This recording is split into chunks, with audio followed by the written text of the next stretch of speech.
নেতৃবৃন্দ 1962 সালে যে শরীফ খান কমিশন জারি করেছিলেন তারই প্রতিবাদে এই ছাত্ররা মিছিল করেছে, স্লোগান দিয়েছে এবং শরীফ কমিশনের অবৈধ শিক্ষানীতি বাতিলের দাবিতে তারা রাজপথে নেমেছিল।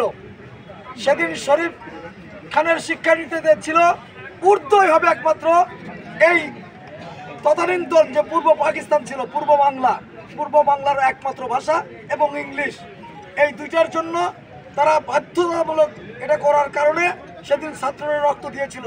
তারপর থেকেই এই 17ই সেপ্টেম্বর তখন ছাত্রদের আন্দোলনের চাপে সরকার মানতে বাধ্য হয়েছিল এবং তখন থেকেই এই যে আজকে শিক্ষা দিবস হিসেবে এটা পালিত হয়। আজকে জাতীয়তাবাদী ছাত্রদল, সিরাজগঞ্জ কলেজ কমিটি, শহর কমিটি, থানা কমিটির অন্যান্য নেতৃবৃন্দ, জেলা কমিটি সকল নেতৃবৃন্দ আছে।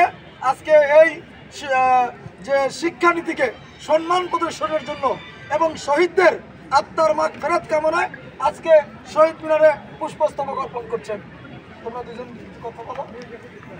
সুজ ভাই একটু হাত দিয়ে ধরেন।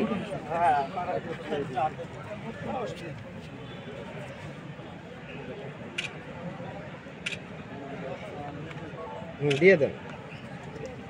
দিছি ওটা বলবেন থাকলো জায়গা